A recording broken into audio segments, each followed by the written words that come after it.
제가 작년이죠. 2023년 아마 신년주일 1월 첫째 주일에 어른 김장하라는 다큐멘터리를 이 주일 설교를 통해서 소개했던 것 같습니다. 김장하 선생이라는 분의 이야기죠. 이분이 가난한 가정에서 태어났죠. 그러다가 이 대한민국에서 한약사라고 하는 제도가 생깁니다. 그래서 첫 번째 그 국가고시에 응시를 해서 한약사가 돼요. 청소년 때죠. 근데 개업을 했는데 워낙 실력이 출중하고 이 집에서 한약을 지으면 낫는 거죠.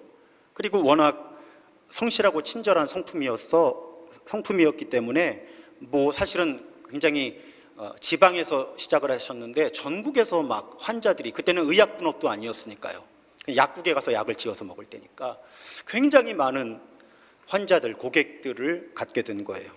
그래서 그렇게 사셨다면 아마 수백억의 자산가가 됐을 거예요. 근데 그분이 그런 삶의 길을 선택하시질 않죠. 돈을 많이 모은 다음에 나눔을 시작하신 게 아니고요. 제가 그때 설명을 드렸지만, 그리고 지금도 넷플릭스에서 보실 수 있어요, 이 다큐멘터리를. 아예 처음에 한약방을 차리고 돈을 벌기 시작할 때부터 어려운 사람들을 돕고 그 지역사회에 도움이 되는 일을 지원하면서 그렇게 살기 시작하신 거죠. 그래서 이분이 정작 자신은 평생 승용차를 가져본 적이 없어요. 그리고 제가 제일 감동했던 부분은 그때도 설교하면서 말씀드렸는데, 이제 어디 가시려고 이 콤비를 입으시는데 이 안에 이게 팔을 못 집어넣는 거예요. 왜? 이게 다 해져가지고 이렇게 팔을 집어넣는데 이게 해진 옷감에 걸려가지고 옆에서 누가 도와줘서 겨우 항상 어디를 가나 똑같은 콤비 자켓을 입고 다니시는 거죠. 이분이 그 한약방 3층인가에 사셨어요. 뭐 아파트 이런 거 같지 않고. 그러다가 최근에 아파트로 이사를 하셨죠. 이유가 아내분이 무릎 수술을 하신 거예요. 그래서 이제 계단을 오를 수가 없어서 계단이 없는 집에 살다가 이제 할 수 없이 아파트로 이사를 한 게 이제 아파트 생활을 은퇴할 무렵에 시작하신 거죠. 그렇게 사시면서 본인이 적어도 100억대로 추산되는 학교를 세워서 국가에 기부를 했죠. 셀 수 없이 많은 학생들에게 장학금을 주었어요. 셀 수 없이 많다는 게 근거를 안 남기셨거든요. 누구를 언제 얼마를 도와줬는지. 근데 심지어 제가 아는 분 가운데도 이분 장학금으로 공부한 분이 계세요. 얼마나 많이 도와주셨을까요, 그러면? 그리고 어려움을 겪는 지역, 시민사회단체들 아예 봉투를 준비하고 계셨다 그러죠. 하도 많이 찾아오니까 그냥 찾아오면 돕고. 자, 그렇게 살아온 분이었어요. 제가 그 다큐멘터리를 보고 또 책을 읽고 충격을 받아서 아내하고 앉아서 우리는 뭘 더 줄이면서 불편하게 살 수 있을까?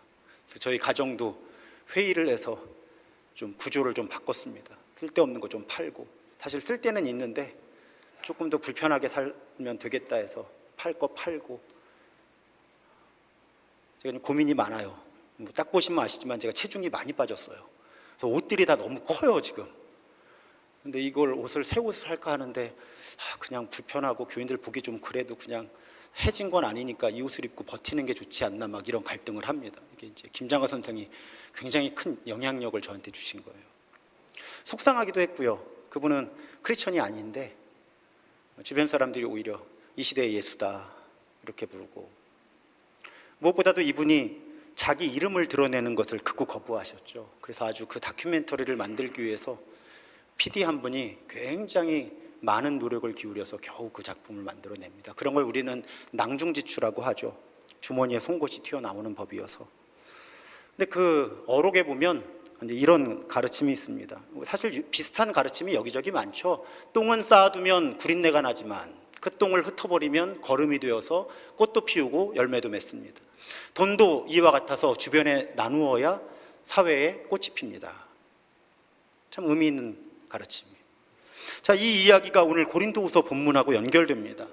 우리 고린도후서 본문을 성서 정과에 따라서 쭉 읽어오고 있어요. 보통 지금껏 우리 살펴본 내용은 우리 그리스도인이 어떤 사람들인가, 어떤 정체성을 갖고 있는가, 고난 속에서 어떻게 살아내는가, 이제 이런 가르침이었는데 오늘 본문에 이르면 갑자기 은혜에도 풍성하게 할지니라. 우선 칭찬을 많이 해줍니다. 고린도 교회가 이런 면에서 칭찬을 듣습니다. 그런데 이 은혜에도 풍성하게 되면 좋겠습니다. 그럼 이 은혜라고 하는 표현이 무엇인가?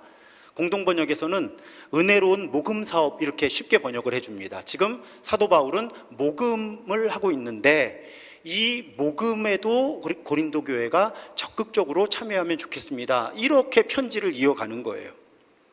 그럼 왜 사도 바울은 지금 모금 활동을 하고 있는가? 생활비나 목회에 도움을 받기 위해선가? 선교비로 쓰고 싶어서인가? 그게 아닙니다.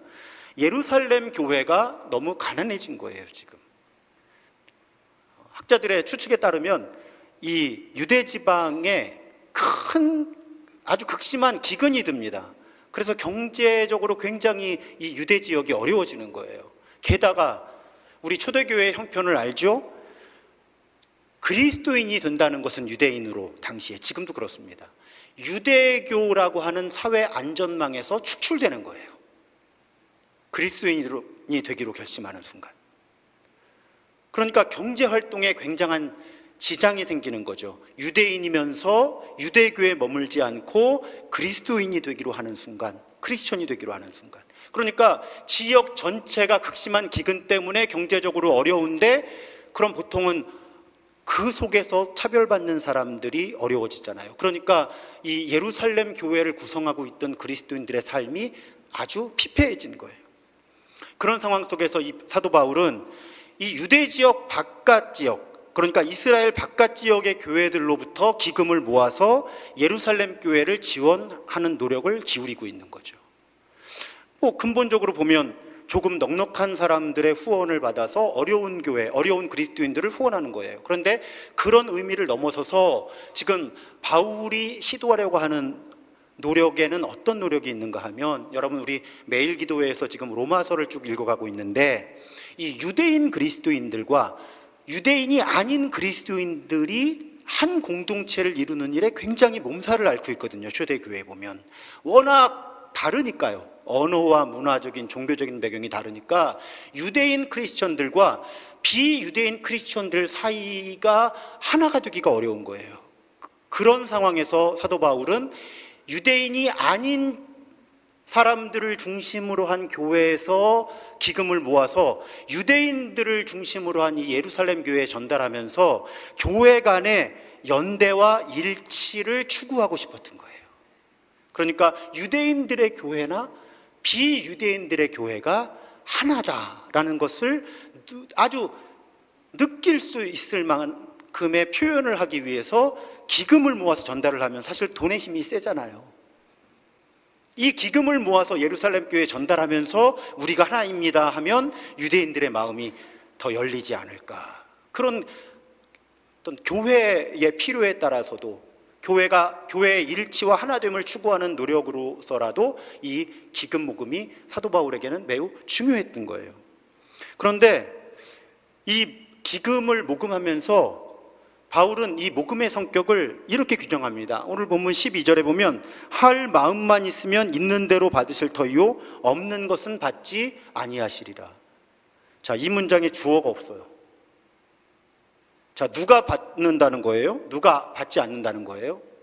세번역과 공동번역은 주어를 집어넣습니다. 이해를 돕기 위해. 주어는 하나님이에요.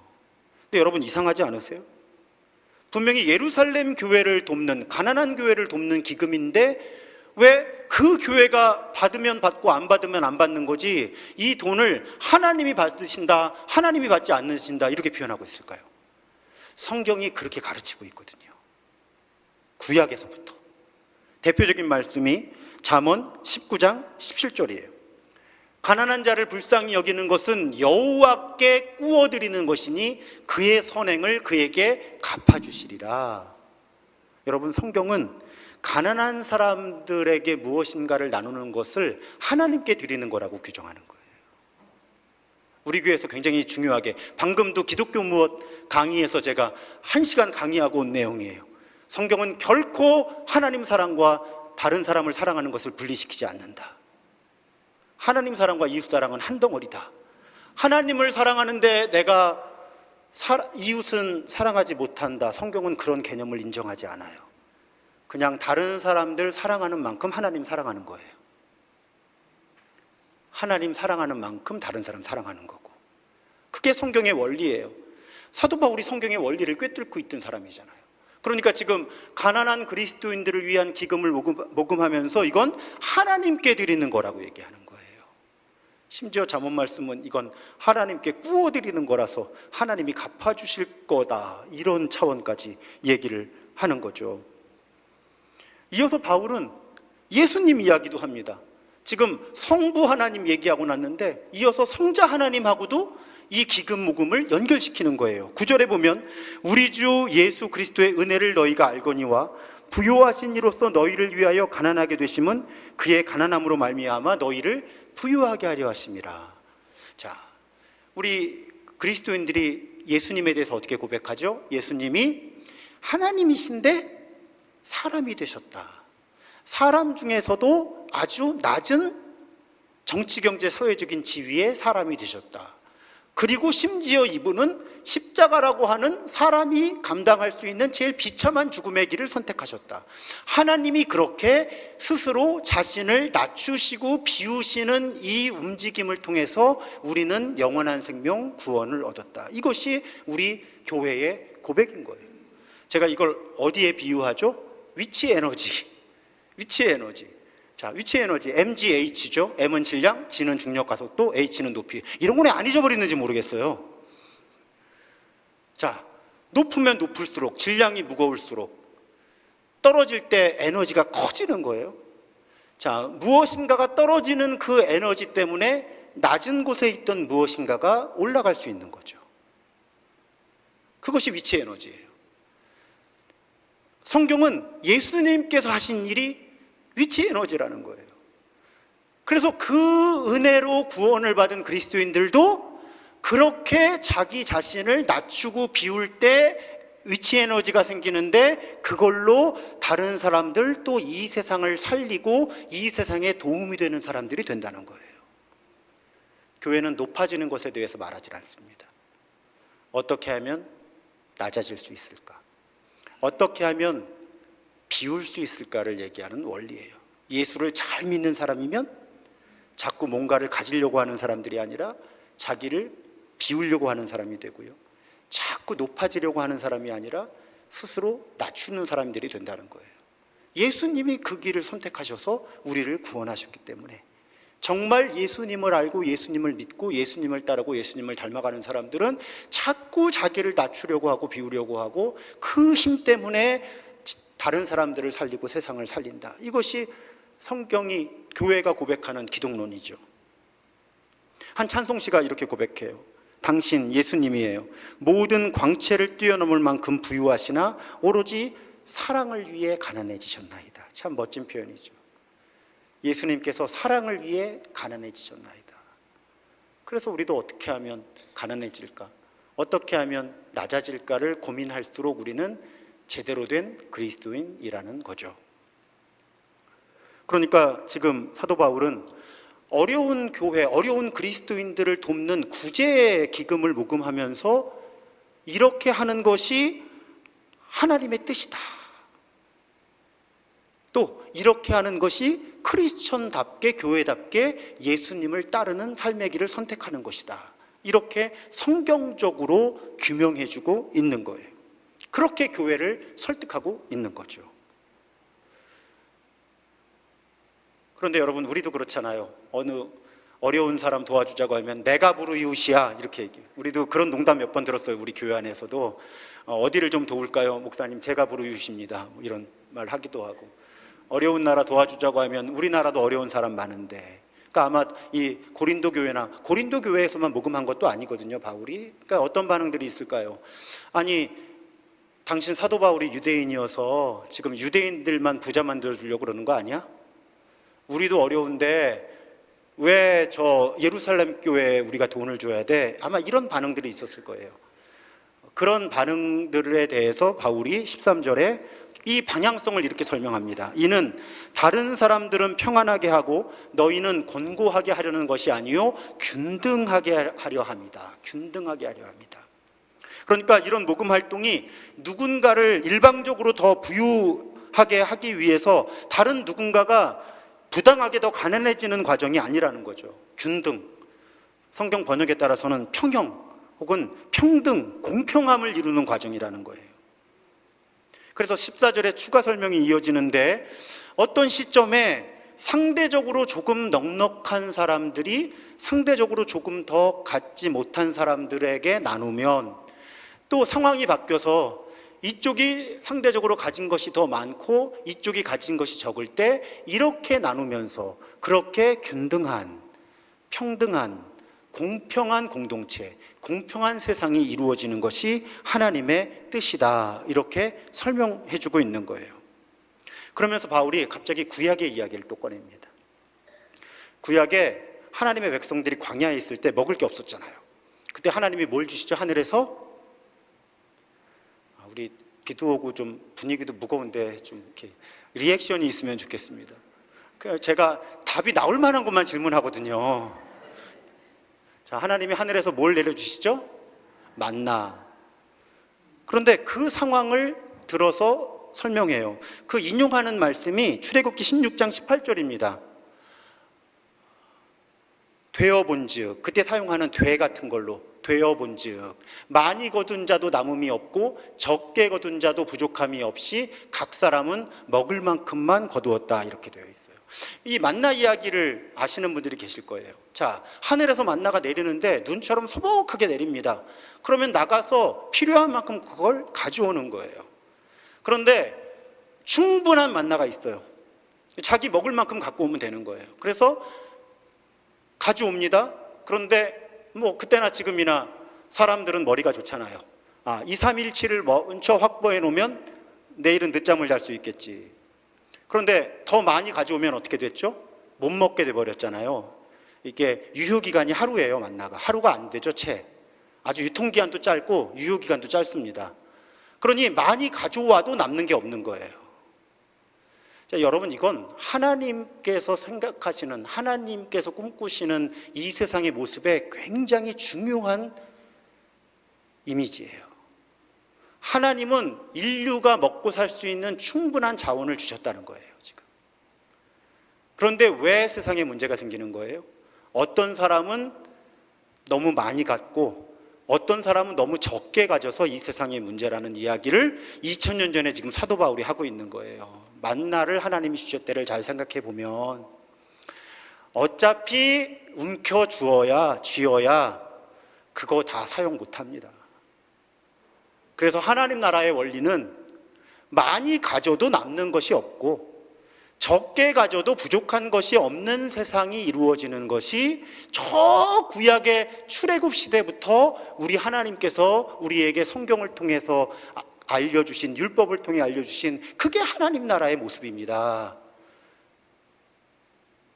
그렇게 지금 사도 바울이 구약을 인용해서 설명하고 있는 거죠. 그래서 하나님께서 추구하시는 하나님 나라의 모습은 가진 것이 다 똑같아져서 평등한 게 아니라 가진 것이 다 다른데 평등한 거예요. 왜? 많이 가진 사람도 어차피 남는 게 없고 적게 가진 사람도 부족한 것이 없는 세상이어서 조금 누군가가 많이 갖기도 하고 적게 갖기도 하는데 평등한 세상이다. 성경은 그렇게 가르치고 있는 거예요. 저 출애굽기부터. 근데 이 가르침이 굉장히 밀도 높게 다뤄지고 있는 구약의 한 장을 뽑으면 신명기 15장이에요. 거기서 하나님께서 이렇게 명령하십니다. 네가, 여기서 너는 하나님의 백성들이에요. 확대 해석하면 우리 모두입니다. 네가 만일 네 하나님 여호와의 말씀만 듣고 나 하나님이 오늘 너 하나님의 백성들에게 내리는 그 명령을 다 지켜 행하면 내 하나님 여호와께서 내게 기업으로 주신 땅, 약속의 땅이 있었죠. 거기서 네가 반드시 복을 받으리니 너희 중에 가난한 자가 없으리라. 자, 저 이 설교 어릴 때부터 무지하게 들었습니다. 이 본문으로. 자, 보통 어떤 설교의 주제가 만들어질까요? 여러분, 하나님이 우리에게 말씀을 주셨는데 우리가 이 말씀만 다 지키면 하나님이 우리에게 복을 주셔서 우리 가운데 가난한 사람이 없어질 줄 믿습니다 하면 아멘 하는 거죠. 이제 근데 여러분, 이렇게 해석하면 반만 맞거나 틀린 해석인 거예요. 왜 그럴까요? 본문의 맥락을 무시하기 때문이에요. 자, 이 신명기 15장이라고 하는 이 본문은 어떤 맥락일까요? 하나님이 어떤 법을 지금 하나님의 백성들에게 정해 주시냐면, 이건 법이에요. 부탁이 아니라 이렇게 해야 하나님의 백성이다. 그 법 가운데 신명기 15장의 앞부분에 안식년 규정이 있어요. 안식년. 그런데 안식년에 하나님의 백성들이 해야 하는 의무 가운데 하나가 무엇이었는가 하면 다른 사람의 빚을 면제해 줘야 됐어요. 안식년에 면제해 줘야 돼요. 그 빚이 얼마든지 간에. 그리고 신명기 15장을 쭉 읽어 내려가다 보면 하나님께서는 적어도 이스라엘, 하나님의 백성들, 같은 민족이 경제적인 어려움에 빠지면 무조건 도와주라고 명령하셨어요. 법에. 그래서 11절에 보면 땅에는 언제든지 가난한 자가 그치지 아니하겠으므로 내가 너에게 명령하여 이르노니, 명령이에요. 너는 반드시 네 땅 안에 네 형제 중 곤란한 자와 궁핍한 자에게 내 손을 펼쳐라. 나눠주라는 얘기죠. 그래서 여러분, 하나님 말씀대로 살면 그 사회, 그 세상에 가난한 사람이 없을 거다. 맞아요. 그런데 가난한 사람이 없게 하나님이 하늘에서 뭐가 돈을 막 던져주셔서 그렇게 되는 게 아니라 하나님의 법에 어떤 법이 매우 중요해요? 이웃사랑. 그래서 정말 그리스도인들이, 하나님의 백성들이 성경에 기록된 하나님의 법을 지금 안식년법 이걸 다 지키면 조금 더 형편이 나은 사람들이, 조금 더 형편이 어려운 사람들한테 가진 걸 나눠주기 때문에 가난한 사람들이 없어진다는 논리인 거예요. 이걸 그냥 우리가 하나님의 말씀대로만 살면 하나님이 물질의 복을 주셔서 가난한 사람이 없어지게 한다고 약속하셨으니까 하나님이 그 약속을 지키실 줄로 믿습니다 하면 이건 절반이거나 왜곡이라는 거죠. 왜?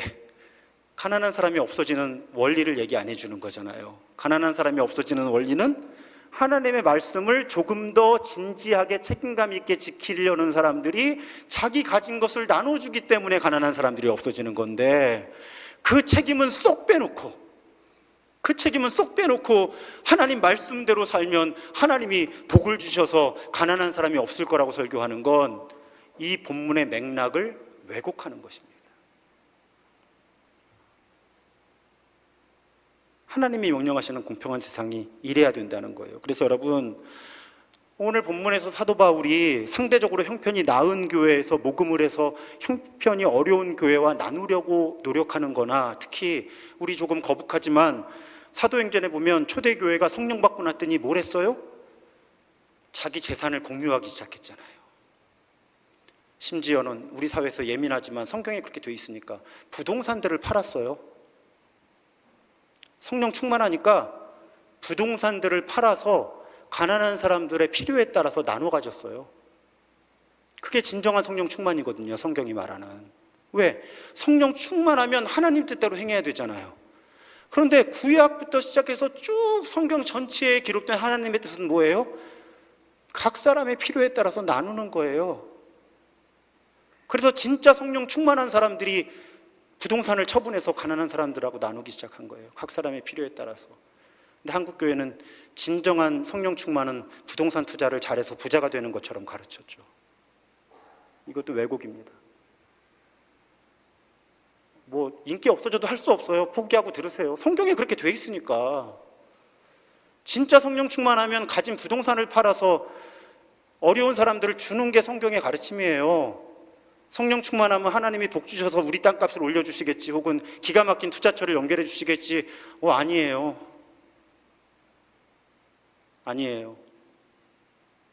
전 지금 분명히 성경 본문에 근거해서 말씀드리고 있는 거예요.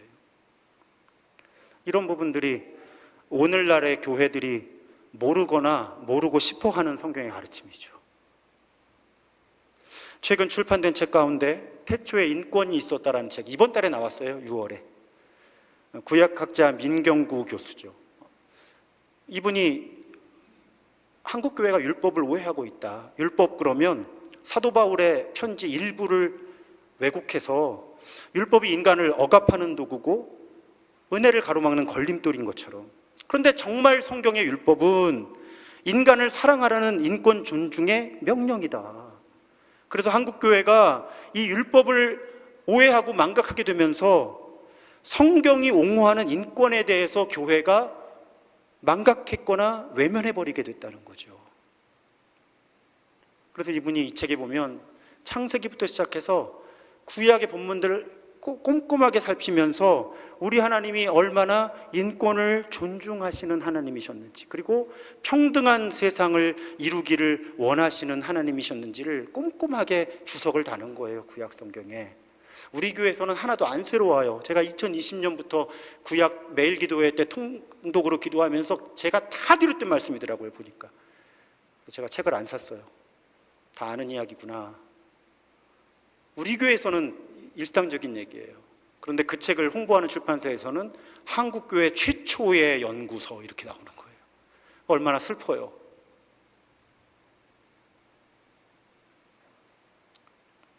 여러분, 오해하지 마십시오.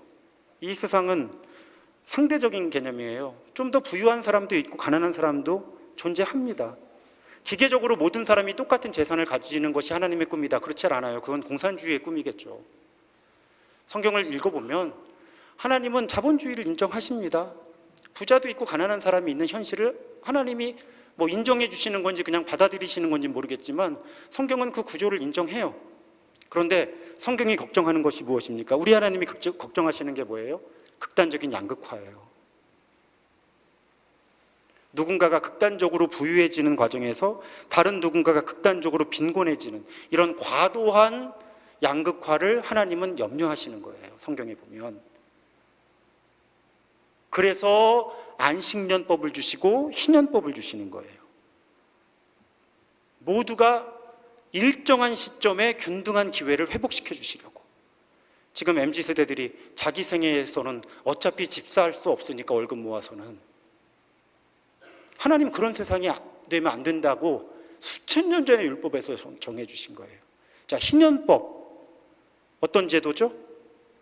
50년에 한 번씩은 빚도 탕감해주고 땅도 본래 주인에게 돌려주고 노예도 다 해방시켜줘야 돼요. 50년에 한 번. 그 얘기는 역설적으로 어떤 내용이죠? 뒤집어 보면 50년 동안은 부자와 가난한 사람들이 일정 범위 안에서 존재하는 걸 하나님이 허용하셨다는 거예요. 근데 50년에 한 번씩은 약속의 땅, 가나안 땅에 처음 들어가서 가문별로 재산을 공평하게, 땅을 공평하게 나누었던 그 시점으로 돌아가서 사회가 새롭게 시작할 수 있는 기회를 만들어야 된다는 거예요. 하나님이 다스리시는 세상은 어느 누구도 포기하거나 지나치게 절망하지 않도록 50년에 한 번씩은 사회가 새롭게 시작할 수 있는 그런 기회를 갖지 않으면 인류는 망하니까. 극단적인 양극화 속에서 하나님이 3000년 전에 율법을 주시면서 어떤 세상을 만들어야 되는지를 인류에게 알려주신 거죠. 그래서 여러분, 이 태초에 인권이 있다라는 책에 보면 유엔의 인권 헌장이 구약의 하나님의 율법하고 거의 맞닿아 있어요. 유엔 인권 헌장이. 이건 하나님이 인류에게 보편적으로 주신 생각인 거죠. 이래야 인류가 지속 가능하니까. 그러니까 우리 법에, 우리는 서양의 법 체계를 받아들였잖아요. 그러니까 하나님의 율법에서 유래한 인권 존중의 정신이 사실은 우리 사회에도 지금 계속 법으로 업그레이드가 되고 있는 흐름인 거예요.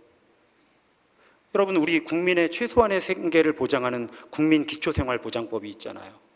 그래서 일정 수준 이상의 소득을 올리지 못하는 분들에게 소득을, 기본적인 삶을 살아가게 도와주죠. 우리 최저임금도 있고 생활임금도 있고 기초연금, 이런 제도들이 다 있어요.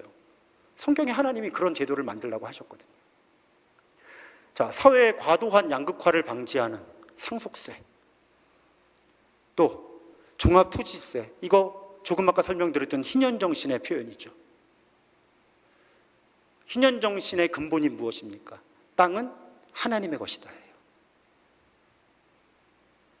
그래서 땅을 많이 소유하는 것은 하나님의 뜻이 아니에요.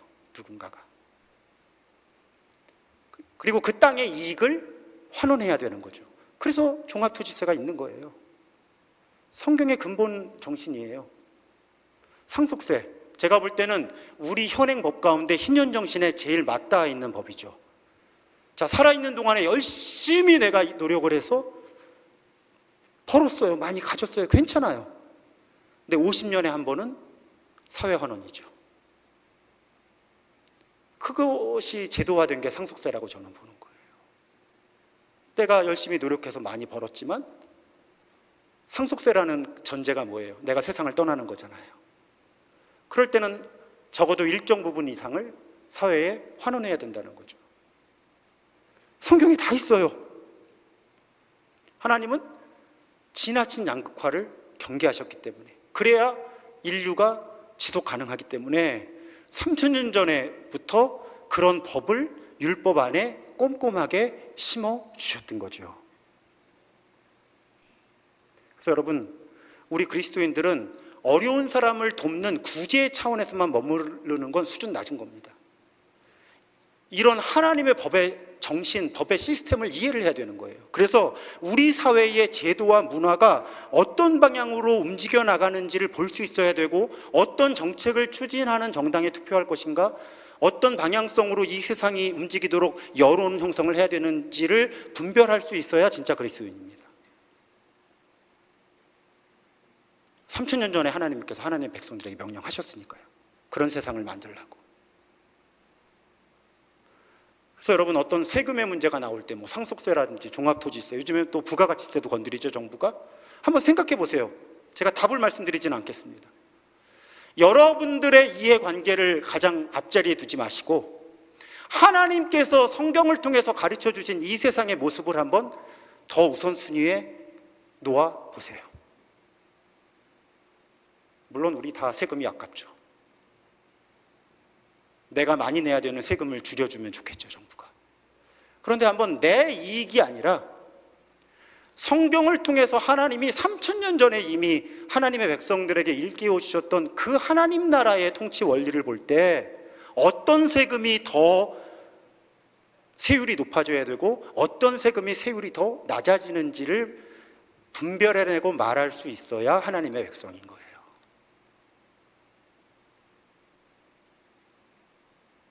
이건 이념의 문제가 아닙니다. 이 태초에 인권이 있었다를 쓴 민경구 교수도 제가 양력을 쭉 보니까 보수 기독교 출신이에요. 그러니까 이건 진보 보수 문제가 아니라 그냥 성경을 읽는 거예요. 성경을 읽으면서 생각해야 되는 거죠. 어떤 세상을 하나님은 이루기 원하시는가? 여러분, 우리 오늘도 주님의 기도, 주기도문 하면서 뭐라고 기도했습니까? 하나님의 나라가 임하시오며. 우리 그렇게 기도하는 사람들이에요. 그러면 2024년에 대한민국에 어떤 법과 제도, 어떤 문화가 만들어지는 것이 하나님의 나라가 임하는 것인가를 알아야죠. 생각을 할 수 있어야죠. 그래야 하나님의 나라가 임하시오며라는 기도를 하는 사람다운 거잖아요.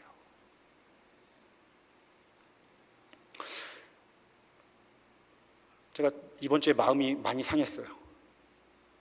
지난 주일에 제가 말씀드렸죠. 우리 청년들 만나서 출애굽 레위기 19장 한 장 읽으면서 우리 하나님이 꿈꾸시는 세상이 어떤 세상인지 그냥 여기저기 성경에서 뽑아온 것이 아니라 레위기 19장 한 장 1절부터 마지막 절까지 읽으면서 우리 하나님이 어떤 세상을 꿈꾸시는가를 나눴거든요.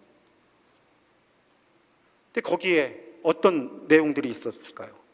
우리 하나님이 얼마나 약자들의 인권을 보호하기 원하시는 하나님이신지에 대한 내용이 꽉 차 있었어요. 여러분, 성경에 하나님께서 산업안전보건법을 만들어 주셨습니다.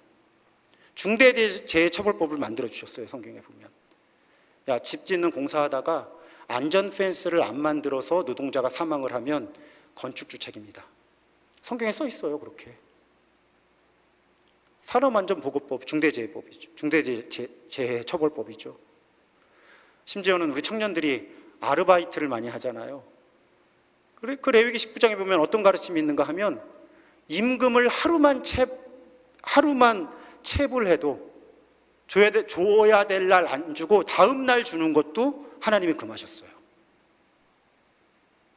줘야 될 임금을, 그날 줘야 되는 임금을 하루 더 갖고 있는 거를 하나님이 하나님의 백성들에게 금하신 거예요. 성경에 다 있어요. 그 이야기를 우리 청년들하고도 나눴고 우리 왕따반에서도 나눴어요. 근데 주초에 화성에서 그 참사가 일어난 거죠.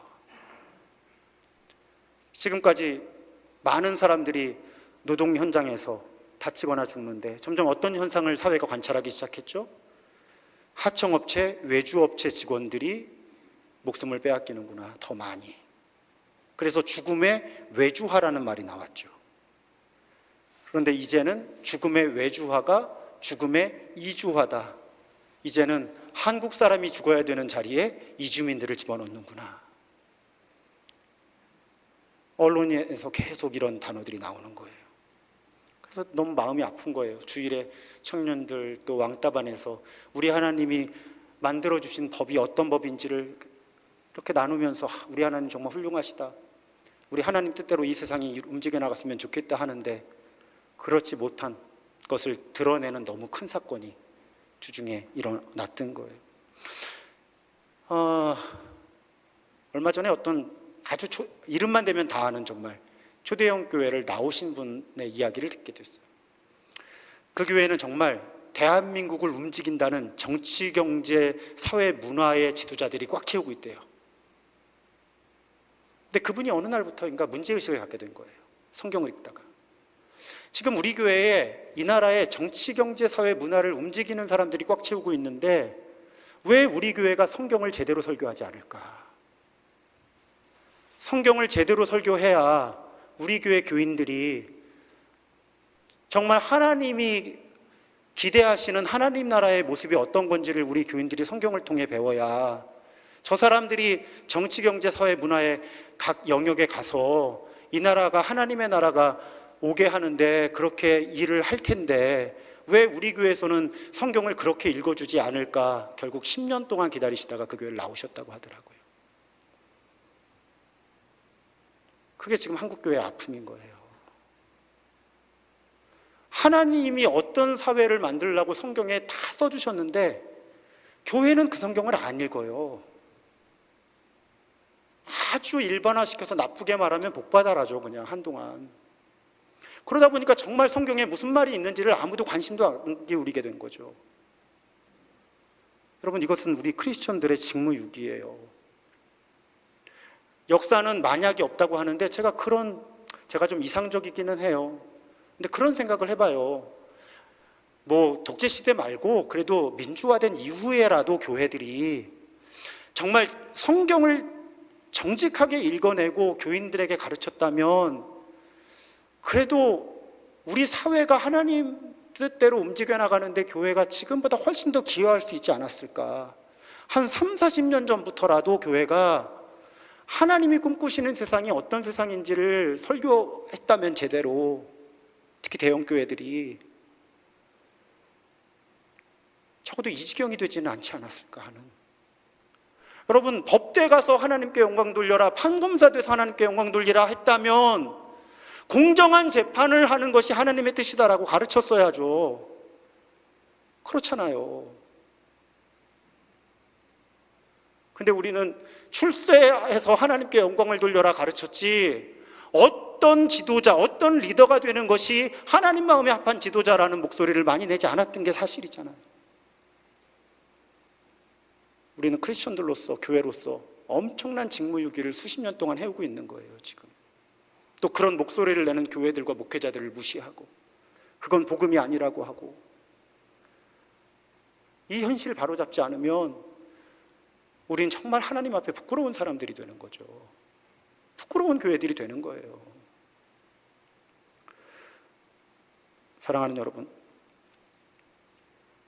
사회가 자본주의 자체는 문제가 없을 수 있죠. 근데 자본주의가 천박해졌다고 우리 그리스도인들 책임이에요. 왜요? 우리는 성경을 갖고 있고 알고 있는 사람들이잖아요. 그래요. 다른 사람들은 성경을 몰라서 목소리를 내지 않고 그냥 그런 세상에 동조한다고 치자고요. 근데 우리는 성경을 갖고 있는 사람들이잖아요. 성경을 공부하는 사람들이잖아요. 성경을 읽는 사람들이고 성경을 알고 있는 사람들이잖아요. 그러면 우리는 이 세상이 어떤 세상이 되어야 되는지를 알고 있는 사람들이 되어야 되는 거고요. 그런 세상이 이 땅에 이루어지게 하기 위해서 기도하면서 이 나라 정치 현실 속에서 우리가 투표를 어떻게 할 것인지, 어떤 여론을 만들어낼 것인지, 어떤 언론을 지지하고 어떤 언론을 비판할 것인지를 끊임없이 성경을 기준으로 해서 찾아가야 되는 책임이 우리에게 있는 거예요. 하나님은 우리 그리스도인들에게 교회의 책임을 물으실 거거든요. 교회 밖에 있는 사람들은 어차피 성경을 모르니까요. 한국교회가 이 책임의식을 빨리 회복해야 돼요. 그래서 이 천박한 자본주의로 양극화가 극심해지는 세상 속에서 도대체 하나님의 나라가 회복된다는 것은 무엇인지 구체적으로 기도하고 구체적으로 행동해야 하는 것입니다. 단지 어려운 사람을 나누는 것으로 만족해서는 안 되고요. 말씀드린 것처럼 정부와 입법부, 사법부의 움직임이 어떤 차원에서 하나님의 뜻에 합한 것인지, 어떤 차원에서 하나님의 뜻에 합당하지 않은 것인지를 볼 수 있는 능력을 키우기 위해서 계속 말씀을 읽고 공부해 나가고 대화해야 하는 거죠. 사랑하는 여러분, 그게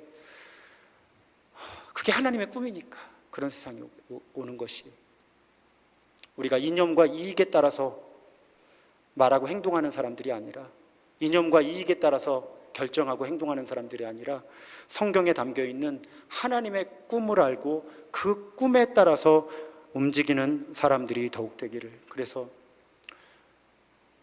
이 나라에, 특히 여러분들 삶의 자리에 더욱 하나님의 나라가 오게 하는 사람들이 되기를 주님의 이름으로 부탁드리고 축복합니다.